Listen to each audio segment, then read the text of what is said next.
Musim akan selalu berganti,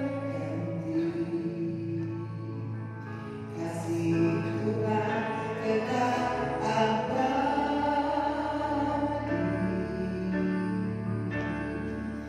tak akan berubah sampai selamanya. Ku tetap percaya, ku yakin Tuhan memberkati, ku yakin Tuhan melindungi dunia. Turun di udara, Tuhan pelihara, karena kasih-Nya. Tuhan selalu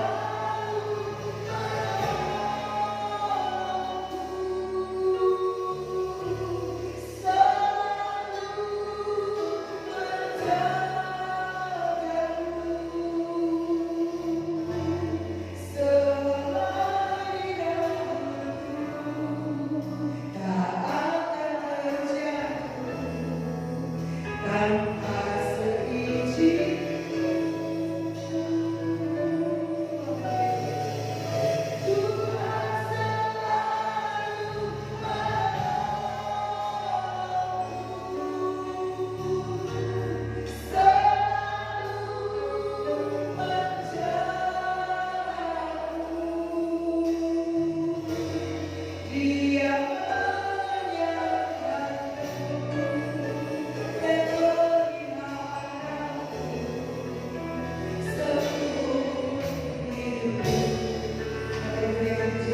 dan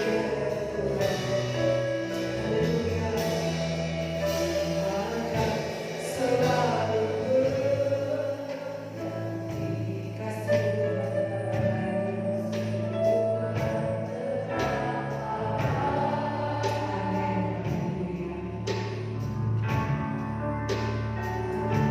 hidupmu.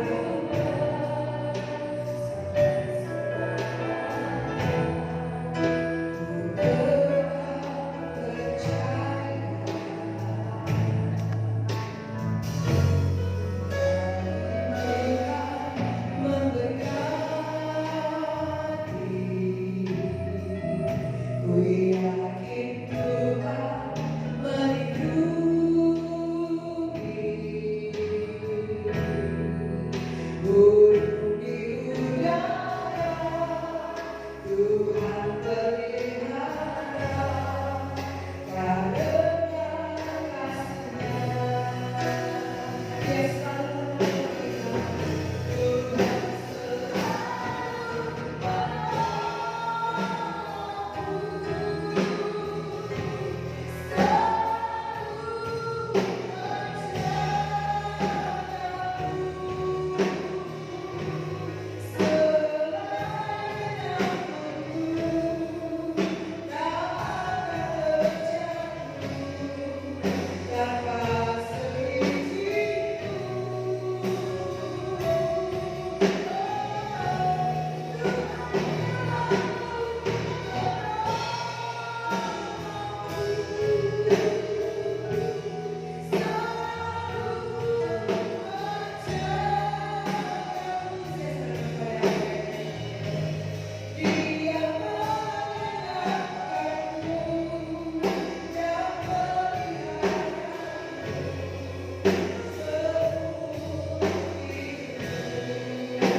sungguh bekerja dalam hidup kami, sehingga ketika kami meninggalkan tahun yang lama, kami memasuki tahun yang baru di 2026.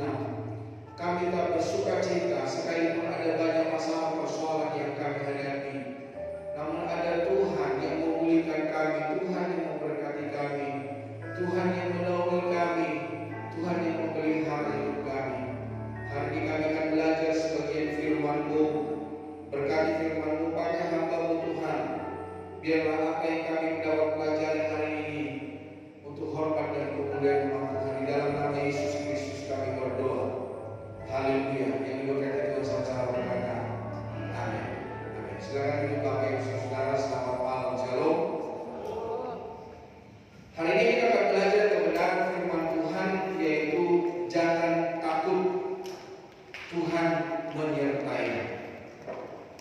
Bapak Ibu Saudara kasih Tuhan, ada banyak masalah yang belum selesai dapat kita selesaikan di tahun 2025. Atau mungkin ada juga masalah-masalah yang kita hadapi di 2024, 2023 masih kita bawa sampai hari ini, Saudara. Kita tetap bertekun, kita tetap berdoa, kita tetap bersabar memohon kasih dan anugerah Tuhan. Dan Bapak Ibu Saudara kasih Tuhan, apa mungkin kita sudah lupa apa yang kita doakan, apa yang kita pergumulkan, apa yang kita minta kepada Tuhan. Dan kita berkata mungkin ini bukan dari Tuhan. Ini bukan suatu kehendak Tuhan di dalam hidup saya.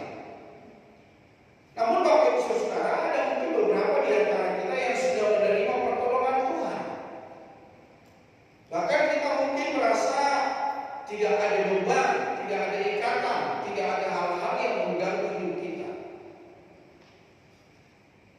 Tetapi percayalah Bapak Ibu Saudara, segala sesuatu yang terjadi di dalam hidup kita, Tuhan mengajari kita dan Tuhan menuntun kita supaya kita mengerti sebetulnya siapa sih Tuhan yang kita sembah.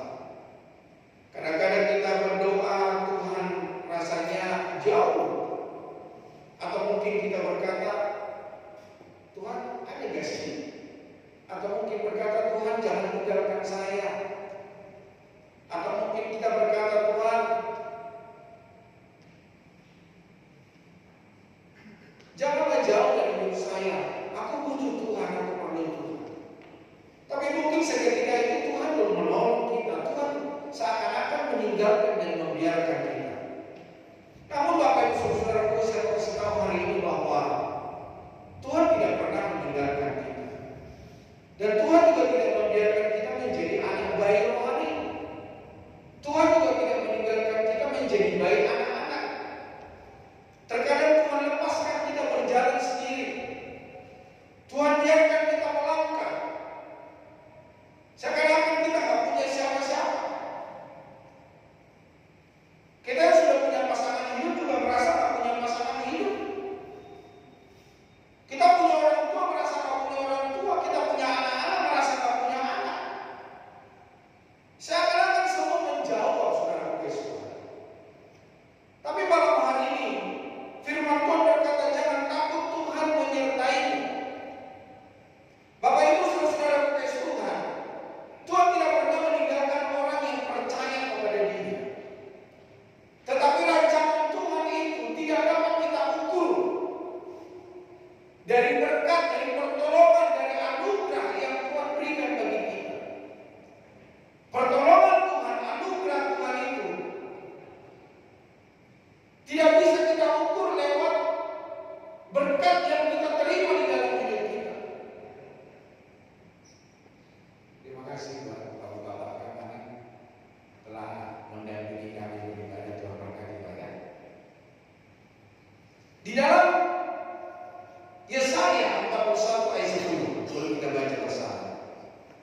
Yesaya 41 ayat yang ke-10. Firman Tuhan sangat jelas berkata di sana. Yesaya 41 ayat 10. Mari kita baca bersama 2-3. Janganlah takut sebab aku menyertai engkau. Janganlah bimbang sebab aku ini Allahmu. Aku akan menumbuhkan, bahkan akan menolong engkau. Aku akan memegang engkau dengan tangan kananku yang membawa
bersama dengan Tuhan Yesus. Jadi Bapak Ibu Saudara kasih Tuhan, Tuhan berkata bahwa Dia menyertai. Dia berkata tahun 2025 aku menyertai engkau 2020 saya nggak tahu ya. Aku menyertai engkau enggak.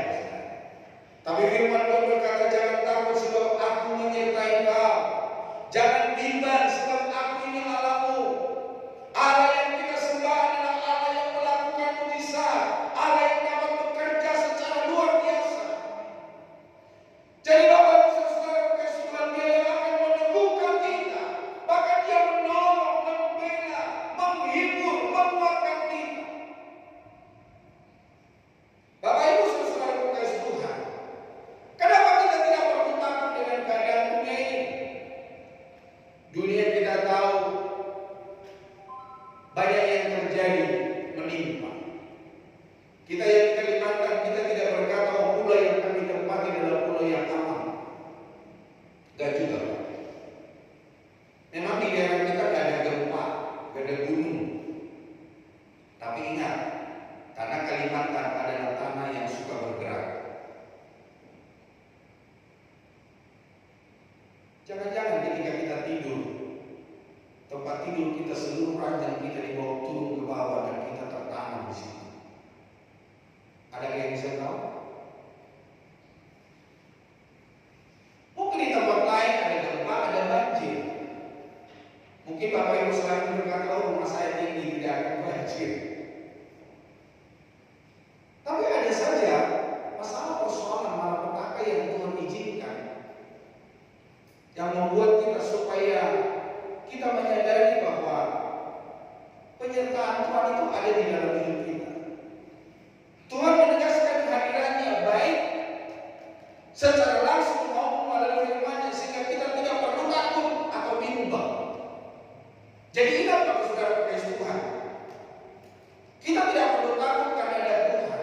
Itu adalah janji Tuhan dalam hidup kita. Yang kedua Saudara, Tuhan memegang tangan kita dengan kuat. Bapak Ibu Saudara kasih Tuhan, ketika kita memegang tangan Tuhan, seberapa kuat kita? Bisa berapa lama kita memegang tangan Tuhan? Tapi firman Tuhan berkata bahwa Yesaya menuliskan bahwa Tuhan memegang kita dengan tangan kanannya yang membawa kemenangan. Bukan karena engkau yang pegang tangannya, tapi Tuhan yang memegang tanganmu. Janganlah takut, janganlah menyerah. Ada Yesus bersama saudara dan saya. Bapak Ibu Saudara, masa depan kita tidak ditentukan oleh situasi dunia, tidak ditentukan oleh kelemahan dunia, melainkan otoritas Tuhan yang menguasai hidup kita. Kita tidak hidup dengan apa yang dikatakan oleh orang, tapi kehidupan kita hari ini kita berjalan sebagaimana kita ada. Itu oleh karena perkataan Tuhan. Jika Tuhan yang memegang tangan kanan hidup kita, tidak ada satu kuasa pun yang bisa merenggut kita dari rencana. Di dalam Roma pasal 8 ayat 31 sampai terus dia berkata, jika bukan Tuhan yang berpihak sama kita, siapakah yang menjadi lawan kita? Dia yang telah menyerahkan anaknya yang tunggal, supaya segala sesuatu dikaruniakannya kepada kita, baik maut, apalagi dikatakan terik matahari, panas matahari, gelombang laut, kelaparan, kemiskinan, itu tidak dapat memisahkan kasih Allah kepada kita. Jadi kalau terjadi kekurangan di dalam hidup, kasih Allah tidak pernah berkurang dalam hidup. Dan sekali saya berkata, Tuhan itu Tuhan izinkan supaya kita mengalami dan supaya kita tahu siapa Tuhan yang kita sembah. Sekali lagi seringkali saya berkata kepada Bapak Saudara, misalnya kenapa saya harus sakit Bapak Saudara? Supaya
menggendong kamu. Jadi hari ini engkau ada di dalam pelukan. Jangan takut, jangan gentar. Akulah yang menghadapi segala masalah persoalan yang terjadi di dalam hidup.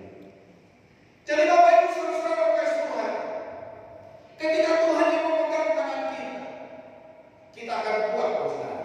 Tetapi kalau kita yang memegang tangan Tuhan, mungkin satu hari kita kuat, satu minggu kita kuat. Tapi siapa yang kuat kalau masalah persoalan bertahun-tahun? Semakin kita hadapi, semakin rumit, semakin mendalam, semakin kita tak mampu dan kita berkata, udahlah Tuhan, aku mengakhiri hidup saya.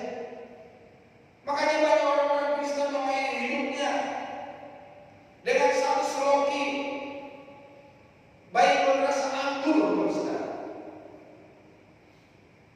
Mengakhiri hidup gantung diri di pohon toge, terbang bagaikan burung layang-layang dari menara tinggi. Jadi Bapak Saudara, biar Tuhan pegang tangan saudara. Aku pun merasakannya, tadi saya sudah bersaksi. Selama ini rasanya Tuhan itu jauh ya. Saya berdoa Tuhan gak tahu. Tapi hari Senin yang lalu, saya mengalami Tuhan dalam hidup saya. Waktu saya di ladang, Bapak Saudara, saya sudah melihat udah kayak jam 6. Saya buru-buru ikat barang di motor. Saya buru-buru. Pokoknya saya nggak tahu jalan itu bagus atau tidak. Saya di kilo 15, saya lihat terang. Semakin kesini semakin terang. Saya sampai di rumah panas. 2 menit kemudian hujan lebat. Badai datang.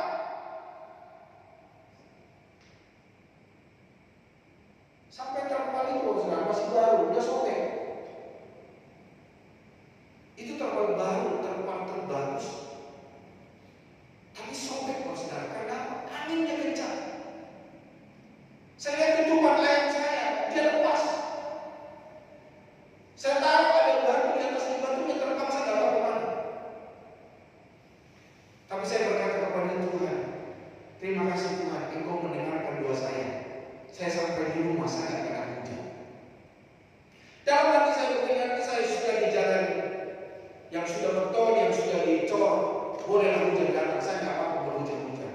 Tapi sampai saya di rumah, belum 2 menit, hujan itu datang dengan kencang.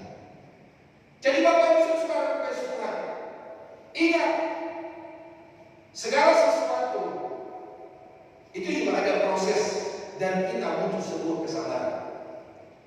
Penyertaan juga berarti menjalani proses. Ya tadi seakan-akan Tuhan tidak ada, Tuhan menjauh, Tuhan tidak menyertai kita, menguji kesabaran kita, menguji iman kita.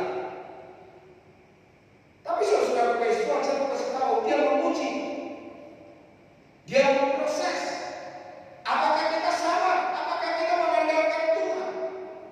Apakah kita mencari Tuhan? Atau kita membuat dia menjadi ban serap di dalam hidup kita? Ketika hidup kita tenang, kita tidak mencari Tuhan. Ketika kita dalam gudang belanda, kita mencari Tuhan. Tuhan mengizinkan itu adalah sebuah proses dan menguji kesabaran dalam hidup kita. Dan yang berikutnya, iman bukan kekhawatiran. Kita diajar untuk menjalani hari dengan iman. Percaya bahwa Tuhan akan menyediakan jalan bahkan di tengah kesulitan atau padang gurun sekalipun. Dia buka jalan saat tiada jalan. Dengan apa?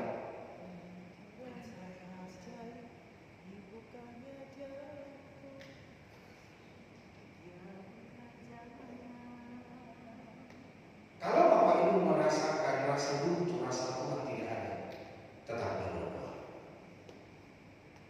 Ada penulis berkata, ketika kamu tidak bisa berdoa, berdoalah. Saya seringkali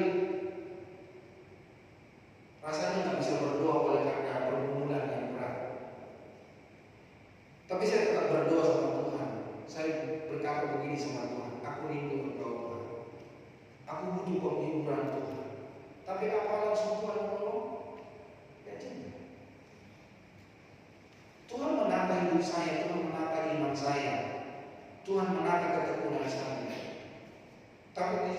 suatu ketika Tuhan menunjukkan kuasa-Nya, belas kasihan-Nya, dan saya berkata ternyata Tuhan tidak meninggalkan saya.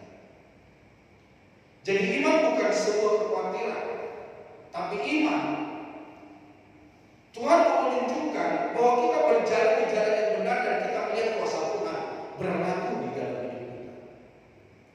Di berbagai lembah banyak kehidupan seakan-akan akan menjatuhkan kita, akan menghancurkan kita.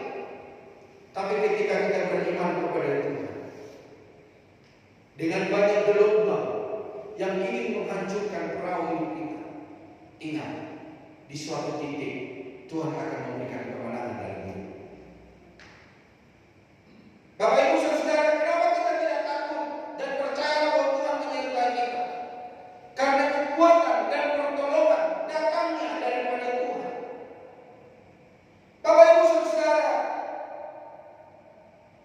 ada orang yang menunjukkan kekuatan ototnya.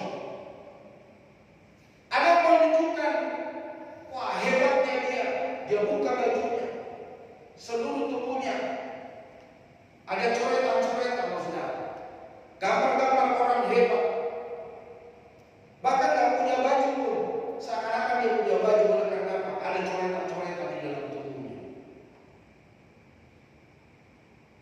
Tetapi Bapak Saudara, ketika dia mengalami namanya masalah persoalan, dia pun akan keok, Bapak Saudara. Karena kekuatan yang dimiliki di dalam dunia ini hanyalah sementara, tidak ada yang kekal. Penyanyi ini juga berkata, tidak ada yang kekal, tidak ada yang abadi. Tak ada yang abadi. Apakah ada yang abadi dalam hidup kita? Biar jam tangan yang mahal itu, apa merek jam terbang sekarang? Itu tidak abadi, Bapak Saudara. Hanya firman Tuhan yang abadi, firman Tuhan yang memberikan kekuatan, penghiburan dalam hidup kita. Penyertanya berarti dia akan menguatkan, menolong, dan memegang kita dengan tangan kanannya yang membawa kepada kemenangan. Tuhan memberi kekuatan bukan hanya penghiburan. Tuhan tidak hanya berkata jangan takut, tetapi Dia juga berjanji untuk meneguhkan dan menolong. Saat tubuh kita goyah, saat tubuh kita bersentuhan, oleh karena kita goyah menghadapi setiap kemalangan. Karena beban hidup yang sangat berat, Tuhan memberikan kekuatan baru secara internal dan memberikan jalan keluar atau pertolongan, baik di dalam, baik di luar kehidupan kita. Jadi kehadiran Tuhan menghalau ketakutan. Ketika kita percaya kepada Tuhan, Dia menghalau kita dari segala ketakutan kita. Ketakutan seringkali muncul saat kita merasa sendirian menghadapi masalah besar. Namun janji Tuhan bukan sekedar semangat, melainkan janji kehadiran Tuhan, penyertaan Tuhan di dalam hidup kita. Jangan takut, aku menyertai engkau. Sama seperti orang anak kecil yang merasa aman saat menggandeng tangan ayahnya di kegelapan. Kita aman karena ada Allah, ada Tuhan, ada penolong kita yang maha kuasa di samping kita, namanya Yesus Kristus. Itulah sebabnya saya mengatakan jangan takut. Makna takut akan Tuhan adalah takut akan kejahatan, takut akan dosa, membenci kesombongan, tunduk kepada kemahakuasaan Allah yang membawa kita hikmat dan kehidupan. Mari kita berjalan di dalam kebenaran. Bukan takut berarti kita bersembunyi, kita meninggalkan Tuhan.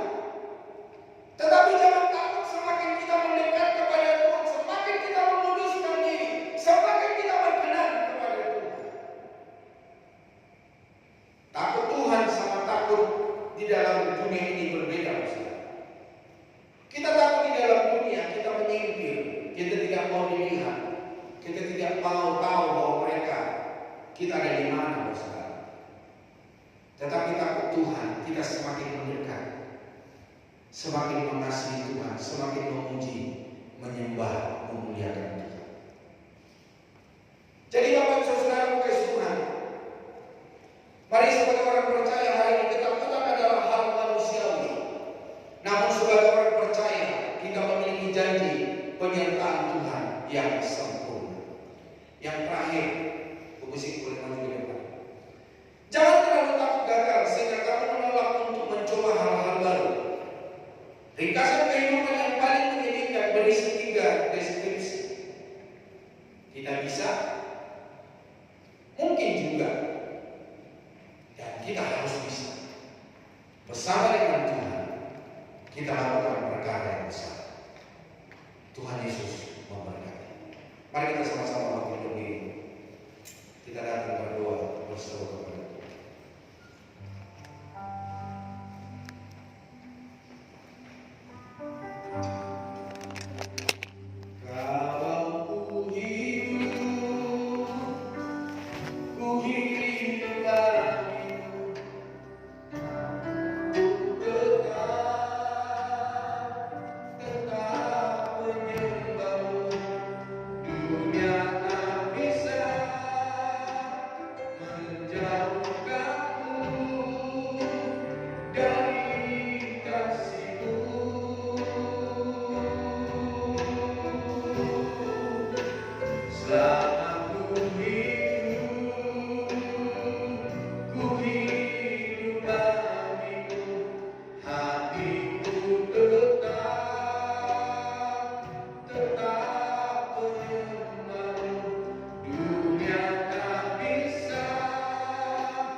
segala sesuatu. Jangankan istri, jangankan suami. Orang-orang yang Bapak Ibu dekat tidak ada yang tahu, tetapi hari ini kau berdoa kepada Tuhan. Biarlah Tuhan yang menolong, Tuhan yang membela kau. Bolehkah kau